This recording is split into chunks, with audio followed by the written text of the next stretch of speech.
Sud Radio, le supplément média. Le supplément média avec Benjamin Josse. Bonjour, vous êtes auteur-réalisateur. On est en train de vous dire tout le bien qu'on pensait de la fiction, de la série que vous avez produite pour la plateforme Oku. C'est également c'est sur France TV et prochainement sur France 4.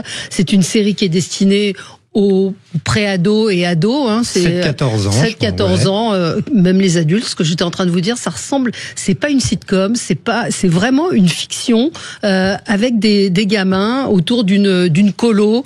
Et je vous ai dit dès les premières images, on est happé par l'histoire parce qu'on est frappé de voir à quel point ces gamins jouent juste. Comment on écrit pour justement d'où est venue l'idée, comment ça s'est passé? L'idée déjà à la base elle est venue parce qu'on voulait un endroit où les enfants soient loin des parents, loin de l'école, donc dans un endroit où ils sont loin de leurs repères.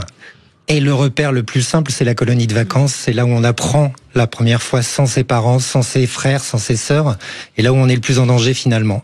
Donc c'était le but de choisir cette arène-là en particulier. Vous parlez de danger. De danger parce que on se sent on grandit pas totalement quand on a les parents à côté ou quand on a un prof à côté. Alors qu'en colonie de vacances, on est obligé d'y aller quoi. Si on a des insécurités, on y va franchement et on est obligé de les confronter. Alors qu'on les confronte pas réellement quand on a la sécurité des grands-parents et des parents à côté. Mais c'est là qu'on se construit en fait. Exactement. Mais aussi on peut être détruit. Alors oui, si on est trop gros, si on est trop petit, si on est efféminé, si les enfants entre eux, ça peut devenir violent. Oui, heureusement dans cette colonie de vacances, tout le monde est assez bienveillant, même s'ils ont du caractère. Ils ont du caractère, ils ont chacun des tempéraments très très différents. C'est encore une fois, c'est pas caricatural. Ils ont des identités très précises, mais ils sont pas caricaturaux, ils sont pas caricaturaux. Non, ils ont des traits de caractère très précis. C'est des gamins qu'on peut retrouver réellement dans la vie. Ouais. Et je voulais que les enfants qui regardent, et même les parents qui regardent, se reconnaissent dans les personnages. Ça, c'était important. Mais en même temps, dans la série, quand on voit tous les épisodes, on se rend compte qu'ils évoluent en plus. On le fait rarement, ça, dans une série. En général, un personnage reste au même point de l'épisode 1 à l'épisode 10.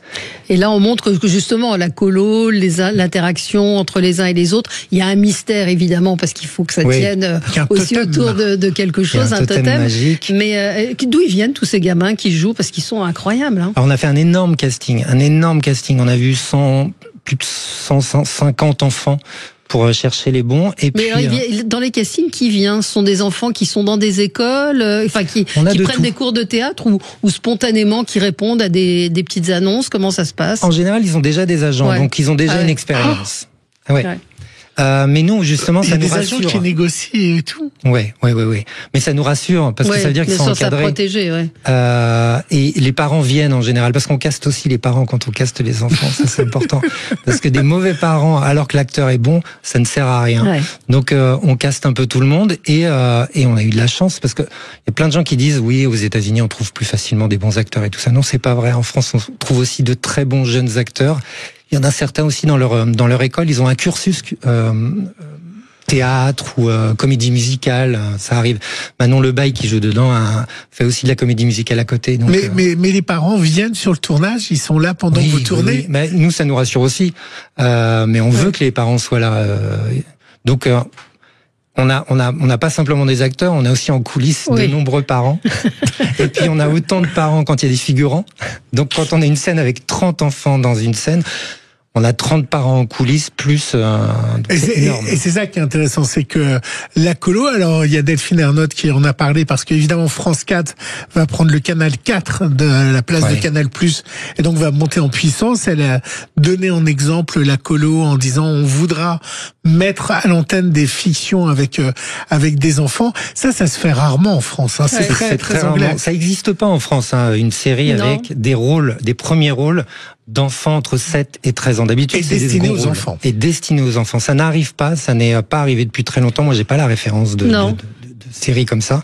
C'est un risque énorme qu'a pris France Télévisions. Je les remercie pour ça. Parce qu'on a tous connu le Club des 5 et ce genre où Double Decker, je me rappelle plus du titre en France, le bus impérial, toutes ces séries anglaises et américaines. Mais nous, on n'en a jamais eu. On n'en a jamais eu, mais peut-être parce que nous, c'est plus encadré. Fibre d'acier. Oui, aussi. Ouais. Je pense que c'est plus encadré aussi en France qu'à l'étranger, le travail des enfants, parce que je fais partie des seules personnes en France à pouvoir faire bosser des enfants. Ah ouais. Et mais vous avez dû être accrédité ? On a alors déjà c'est très réglementé. Oui. Un enfant en France, suivant son âge, ne peut tourner que 3 à 4 heures par jour. Ouais. Donc ça veut dire que nous, en termes de production, c'est un casse-tête. Parce qu'il faut que tout rentre, donc ça coûte plus d'argent, mais c'est aussi plus jouissif à tourner, parce que quand on y arrive, on tourne moins de scènes par jour, c'est pas grave, on met plus de temps à tourner une série, mais quand on l'a réussi, on est ravis, quoi. Valérie, je vous propose d'écouter la bande-annonce de la colo. Faut en profiter pour regarder, puisque ce sont bientôt les vacances de Pâques dans différentes régions, et il y a des enfants qui vont être en colo, et puis si vous êtes à la maison, regardez la colo avec votre enfant. Bonnes vacances, piston. Tu t'appelles comment? Joël. Va falloir s'affirmer un petit peu plus, hein. Sinon ça risque d'être compliqué cet été au pénitencier. Au pénitencier? Mes parents m'ont dit que c'était une colonie de vacances. Bienvenue à tous aux jolies colonies. D'après vous, qui va être totémisé cet été? Ça veut dire quoi, totémisé? Ça, c'est le mystère de la colo. Ici, vous allez faire l'apprentissage de la mixité totale. Apprendre à vivre ensemble. C'est le totem de la colo. Chaque jour, il apparaît quelqu'un comme par magie. Et ça depuis que le camp existe. C'est un porte-bonheur? Waouh! On parle quand même d'un totem magique. Une espèce de truc chelou dans cette colo. J'ai jamais vécu autant d'aventures. C'est ça la colo. Un été qui nous change. Pour le mieux. Ça donne envie, hein. Franchement, moi, je vous ai dit, dès les premières images, on est pris par l'histoire et par ces gamins, et même si on n'a pas 7 ans ou 14 ans, on est intrigué et c'est, mais c'est pas ringard, c'est pas cheap, mais vraiment, c'est. Non, mais c'est vrai, et la musique aussi. Oui. La musique, bande musicale formidable. Énorme. Mais ça se sent. Je salue Sophie Garrick et Julie Quintard, la monteuse. Sophie Garrick, la réalisatrice. Elles ont passé un temps incroyable à trouver des musiques. Mais ça s'entend. Ça se voit que ça a été très chouchouté. Bravo aux producteurs de P2L et My Fantasy. Alors, comment on écrit des dialogues? Vous êtes adulte, vous avez plus de 40 ans. J'ai 46 ans, voilà. Effectivement. Excusez-moi. Comment on écrit pour un enfant de 7 ans quand on a 46 ans? Eh ben surtout, on n'infantilise pas le personnage. Ça sert à rien. C'est déjà un enfant, pas besoin de surligner en fait le fait que ce soit un enfant. La seule chose qui change, c'est l'argot. Et encore, ça dépend de l'âge de l'enfant. Parce qu'entre 7 et 11 ans, il faut savoir que tous les parents le savent qui nous écoutent. Un enfant apprend le langage, donc parle déjà très bien. Et a une curiosité, parle beaucoup à ses parents, ses grands-parents. C'est à partir de 12 ans où l'argot prend beaucoup plus de place, parce qu'on va pas se faire comprendre des parents, on veut se créer une tribu. Donc là, je dois utiliser plus d'argot à partir de 12 ans. Qu'est-ce que vous appelez l'argot? L'argot, c'est des mots tout simples, c'est genre une dinguerie. Une dinguerie, je le mettrais pas dans la bouche d'un enfant de 7 ans. En revanche, voilà, exactement. Mais je dois pas utiliser trop d'argot non plus, parce que j'ai envie que ma série ne vieillisse pas trop vite. Et il faut savoir que l'argot vieillit très vite. Donc si un enfant regarde dans 6 ans la colo, j'ai pas envie qu'il se dise mais c'est quoi ces ringards d'un seul coup m'est venue une image, ça fait un petit peu penser au Bracelet rouge dans le sens qui a eu beaucoup de succès sur TF1. C'est vrai qu'il y avait des adultes, qu'il y avait des histoires autour, c'était pas et c'était des ados. Là, on est vraiment sur des beaucoup plus jeunes et comme vous l'avez dit, il y a pratiquement pas d'adultes. Il y a la directrice de la colo, il y a quelques adultes, mais les acteurs principaux sont vraiment les enfants. Et ils ont réellement entre 7 et 13 ans. C'est pas des jeunes adultes qui jouent des enfants. Donc ça, c'est assez exceptionnel dans une série. Ils sont bondés de premier coup ou pas? Ils ont eu, franchement. Est-ce qu'on dit, parce qu'on souvent on entend les comédiens qu'on tourne avec des enfants en disant c'est formidable, ils ont de l'instinct, ils jouent pas.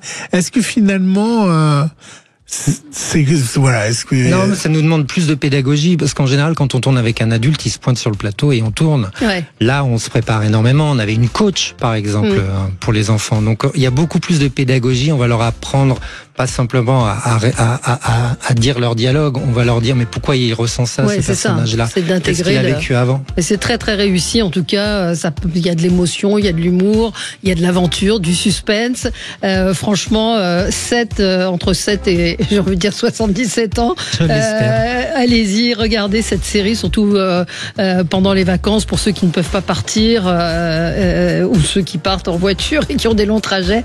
La colo, c'est disponible sur Oco. et sur France TV, Oku, France.tv, Oku, moi j'ai Oku, Oku, sur France.tv, et puis ce ça sera arrivera diffusé à la sur France rentrée 4. dès que France 4 sera sur le canal Dès cet été. 4, dès cet été sur le canal 4. Et Oku, on y accède comment? Ah bah sur YouTube, vous tapez Oku, c'est une Ou chaîne. même sur l'appli, même sur l'appli ou sur la box, tout simplement. Oui, c'est moderne. Merci, merci Benjamin Josse. Josse. Et bravo. Elle est en écriture. Ah bah Donc il y aura super. une saison 2. On espère. Merci à vous. On se retrouve nous dans un instant pour les débats de l'actualité. À tout de suite. Sud Radio, votre attention est notre plus belle récompense.